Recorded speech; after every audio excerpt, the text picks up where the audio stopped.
HD TV를 개발한 일본의 전자공학자 후쿠시게 다카시는 철저한 무신론자였다가 예수님을 극적으로 만나고 전도자가 되었습니다. 6이 죽어 0이 산 사람 한번 만나보세요. 후쿠시게 다카시는 단 1mm의 오차도 허용치 않고 정확한 방정식만 신뢰하던 전자공학자로 철저한 무신론자였다. 그는 일본의 유명 전자회사인 히타치에서 30년 근무하며 세계 최초의 초박형 LCD와 고해상도 TV인 HD를 개발했다. 그러던 중 2004년 2월 21일 스키장에서 뇌경색으로 쓰러져 21일간 혼수 상태에 있는 동안 예수님을 만나고 기적적으로 살아났다. 그는 장혜림이라는 한국 여성과 결혼해 6살 된 딸 미키를 두고 있었다. 그의 아내 혜림은 이렇게 증언한다. 남편이 21일 만에 혼수 상태에서 깨어나자마자 이렇게 말하며 울었어요. 하나님은 살아계셔. 그분은 정말 물을 포도주로 바꾸신 분이야. 그 말의 의미는 저만 알 수 있었는데 남편이 쓰러지기 한 달 전 제가 딸에게 물로 포도주를 만드신 예수님이라는 성경 동화를 읽어주었어요. 그런데 옆에서 듣고 있던 남편이 화를 냈죠. 애 교육을 어떻게 시키는 거야? 물이 화학작용과 색소 침착을 거쳐야 포도주가 되는데 물이 포도주로 바뀌는 건 과학적으로 도저히 이루어질 수 없는 공식이라고. 어떻게 엄마가 근거도 없는 책으로 아이를 혼란스럽게 해?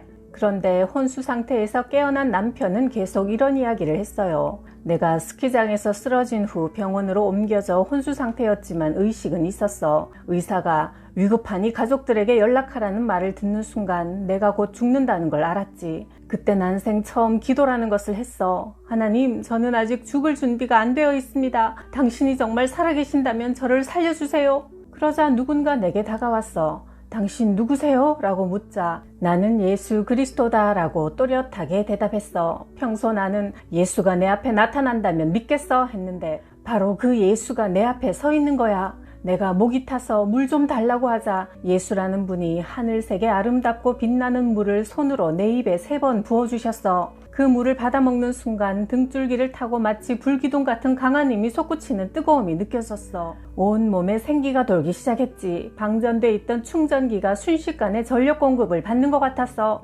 나는 물살이 거센 거대한 강 앞에 서 있었는데 마치 쓰나미 같은 붉은색의 사나운 물살에 소, 돼지, 집, 돈 모든 게 빠른 속도로 떠내려가고 있었어. 그런데 강 건너편에 우리 집이 보였어. 내가 무서워서 건너질 못하자 예수님이 다가와 손을 내미셨어. 그의 손을 잡는 순간 나는 정말 편안하고 두려움이 사라졌어. 강을 함께 건너며 예수님이 이렇게 말씀하셨어. 내 손을 잡고 있으면 안전하다. 네가 물 가운데로 지날 때에 내가 함께 할 것이고 물이 너를 삼키지 못할 것이다. 나는 너의 하나님이다.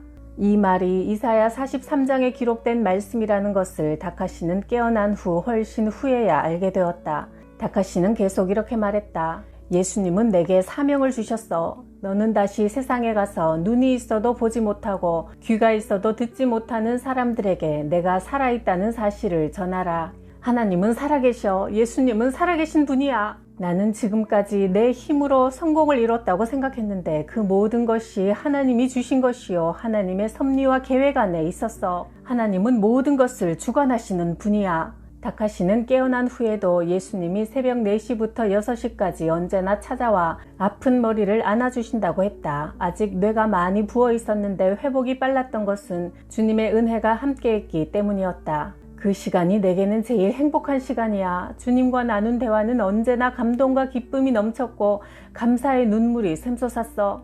다카시는 나이 40세가 되었을 때 여러 건의 세계 특허를 출원한 초인류 전자기술자가 되어 회사에서는 그를 슈퍼 엔지니어라고 불렀다. 그는 출장을 가지 않을 때도 밤 12시가 넘어야 귀가했다. 한치의 오차도 허용하지 않는 일의 긴장감을 풀기 위해 틈만 나면 빠찡고에서 슬롯머신에 빠졌다. 그는 교회에 다니는 아내 혜림에게 이렇게 말하곤 했다. 이 세상에 나 말고 도대체 누구를 믿는단 말이야? 내가 움직이지 않으면 그 누구도 물 한 잔 안 주는 게 세상 이치라고. 먹고 사는 건 다 개개인의 능력이고 힘이야. 하나님의 존재를 믿는 것은 나약한 인간이 어떤 절대자에게 의지하려는 연약한 행위에 불과해. 게다가 삼위일체라니 말도 안 되는 소리야. 로봇이 합체되는 것도 아니고 어떻게 세 사람을 한 사람이라고 하냐? 나는 눈에 보이지도 않고 잡히지도 않는 하나님 따위는 믿을 수가 없어. 하나님이 정말 살아있다면 내 눈앞에 한번 나타나 보라 그래.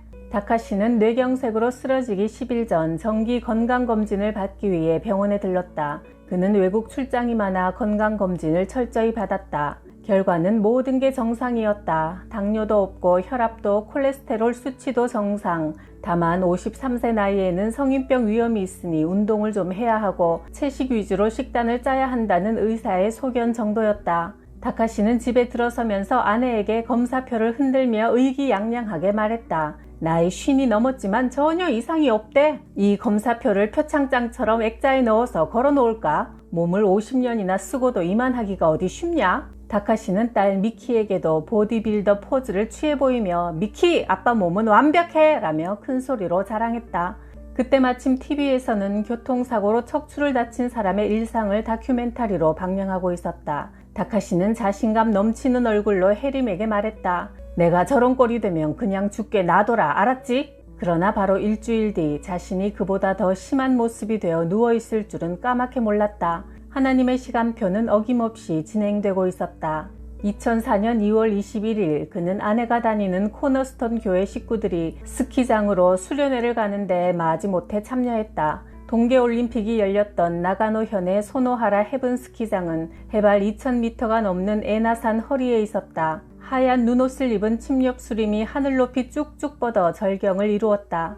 교회 식구들은 한 곳에 모여 하나님이 만드신 아름다운 자연에 감탄하며 기도했다. 다카시는 이런 자리에까지 와서 기도하는 그들이 영 못마땅해 멀찍이 떨어져 흘겨보았다. 기도 후 모두 스키나 눈썰매를 타러 떠나고 다카시는 혼자 의자에 앉아서 쉬고 있다가 갑자기 정신을 잃고 옆으로 쓰러졌다. 아내와 목사님이 안내방송을 듣고 급히 달려왔을 때 그는 얼굴이 보랏빛으로 변해 있었고 숨이 넘어갈 듯한 코 고는 소리를 내고 있었다.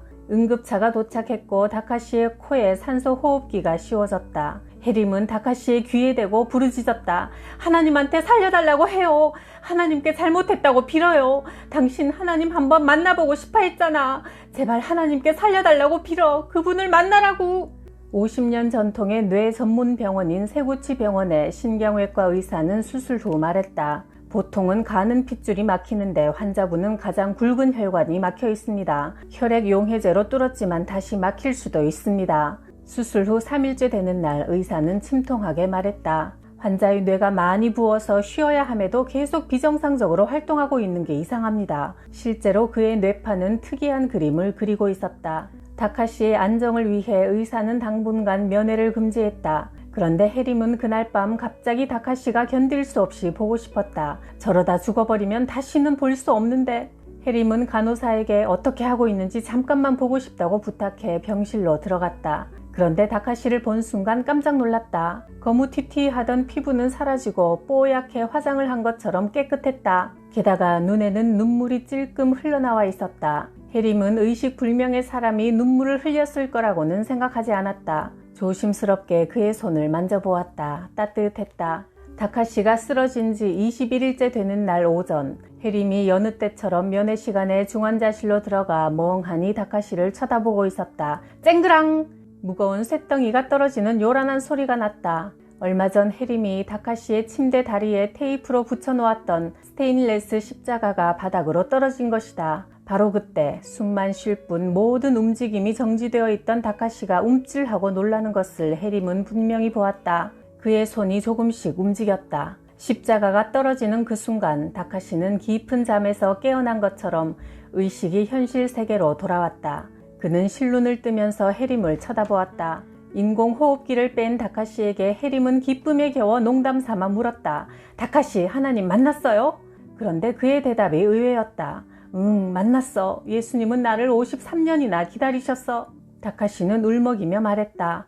이 모든 것들은 다 준비되어 있던 일이었어. 나만 몰랐어. 해림은 다카시가 혼수상태 후유증으로 머리가 이상해졌다고 판단했다. 의사는 뇌가 거의 망가진 다카시의 현 상태로는 단어와 단어를 연결해 문장을 말할 수 없다고 단정했다. 하지만 다카시는 그런 현대의학을 비웃기라도 하듯 자기 의사를 분명히 문장으로 말했다. 의사들은 그저 고개를 갸우뚱거리며 MRI 사진을 보고 또 볼 뿐이었다. 다카시의 뇌 MRI 사진을 보면 뇌 상당 부분이 손상되어 의사들은 모두 그가 식물인간이 될 거라고 했었다. 다카시는 깨어난 후 수시로 이렇게 고백하며 눈물을 흘렸다. 나는 이제 비록 왼쪽 몸이 불편한 장애를 지녔지만 그만큼 능력의 하나님을 의지할 수 있어서 기뻐. 나는 이전의 내가 아니야. 다카시는 사고 후 유머도 더 늘었고 삶을 평안하고 여유있게 바라보았다. 예전에 늘 무엇인가 쫓기는 듯한 모습은 찾아볼 수 없었다. 오히려 생활비와 병원비 때문에 혜림이 쫓길 때마다 그는 말했다. 우리는 예수 믿기 전에도 잘 살았어. 그런데 이제 예수님을 알게 됐는데 뭘 걱정하니? 걱정하지 마. 하나님이 우리와 함께 계셔. 다카시는 늘 평안하고 기쁜 표정으로 감사와 찬양, 하나님께 영광을 돌릴 뿐이었다. 기도로 하나님과 교제하는 시간을 최고로 여기고 분명 좋은 것을 주실 하나님을 의심 없이 믿었으며 고난도 결국 주님을 더 뜨겁게 만나기 위한 과정에 불과하다고 여겼다. 다카시는 이제 육은 사라지고 하나님의 영만이 가득한 상태가 되었다. 육이 죽어 영이 산 사람이 된 것이다. 어느 날 혜림은 다카시를 목욕시키다가 불쑥 이런 말을 했다. 예수님은 신이었으니까 손에 못이 박힐 때 아프지 않았을 거야. 그러자 다카시가 금방 눈물을 글썽이며 대답했다. 아니야, 그분은 이 세상에 계실 때 사람이었어. 우리처럼 똑같이 고통을 느끼셨어. 당신이 그걸 어떻게 알아? 내가 예수님을 만났을 때 그의 손은 따뜻했고 말랑말랑했으며 내 손을 잡고 강물을 건널 때는 시간이 갈수록 그분의 손도 내 손처럼 점점 쪼글쪼글해지면서 차가워지더라고. 다카시는 쓰러진 지 40일 만인 3월 31일 병원에서 퇴원했다. 40일이란 성경에서 얼마나 중요한 의미가 있는 숫자인가. 성경에 보면 하나님께서 인간에게 당신의 뜻을 이루시기 위한 날 수가 바로 40일이다. 노아의 홍수 때 비가 온 날이 40일이요. 모세가 십계명을 받기 위해 시내산에 있었던 날 수도 40일이었고 예수님이 세례를 받고 광야로 나가 금식하신 날도 40일 아닌가. 다카시는 혜림과 함께 한국에 와서 기독교 방송 간증 프로그램인 새롭게 하소서에 출연했다. 이 방송은 몇 번이나 재방송되면서 다카시가 세상에 알려지는 계기가 되었다. 그리고 명성교회와 사랑의 교회 등 여러 한국 교회를 방문하여 하나님께로부터 받은 말씀을 전했다. 다카시는 고난에 대해 가장 많이 이야기했다. 금은 뜨거운 용광로에서 불순물이 걸러지고 순도 100%가 됩니다. 고난은 하나님을 만나 새 사람으로 거듭나기 위한 은혜의 전주곡입니다. 고난은 영이 성장하기 위해 거쳐야 하는 필수 과목입니다. 고난을 통해 믿음의 식구들과 같이 기도하고 응답받아 해결해 나가는 과정에서 믿음이 자라는 것입니다. 고난을 통해 영적 세계를 발견하고 내 주인이 하나님이심을 깨달으며 예수님의 십자가 사랑에 눈물을 흘리게 됩니다. 많은 사람들이 자신은 분명 천국에 간다고 확신하고 있지만 실상은 마지막 날 쭉정이로 분류될 사람도 있습니다. 우리는 사람의 칭찬을 경계하고 하나님으로부터 칭찬을 받도록 힘쓰며 살아야 합니다. 하나님만 아시면 됩니다. 사람에게 인정받으려고 하다가 시험에 빠지게 됩니다. 하나님의 일꾼은 하나님이 캐스팅하십니다. 그런데 주연으로 뽑혔는데도 나태해서 조연으로 밀려나거나 결국 아예 무대에서 내려가는 경우도 있습니다. 사명을 감당할 수 있도록 기도로 늘 하나님께 지혜와 힘을 구해야 합니다. 아무리 좋은 전자제품이라도 전원이 없으면 무용지물이듯이 우리 인간은 하나님으로부터 오는 전원이 끊어지는 것을 두려워해야 합니다. 그 결과는 바로 지옥이기 때문입니다. 세상 욕심이나 걱정, 근심이 마음을 채울 때 하나님께 달려가 기도해 보세요. 하나님을 찾는 사람은 누구에게나 하나님의 뜻을 알려주십니다. 제가 여러분에게 이 메시지를 전할 수 있는 것도 바로 성령님께서 들려주셨기 때문입니다.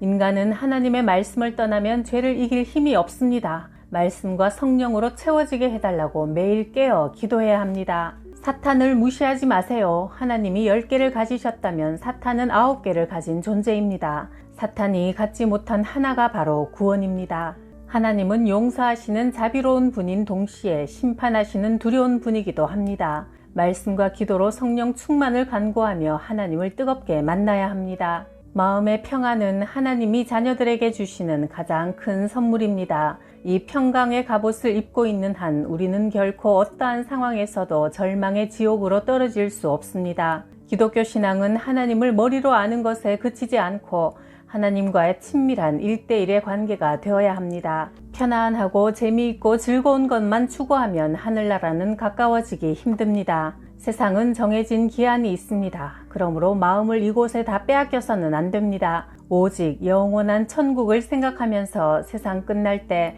하나님의 힘찬 나팔 소리를 들을 수 있도록 항상 깨어 있어야 합니다. 내게 주신 사명을 정확히 알고 영생을 확신하며 살아가는 것이 인생의 정답일 것입니다.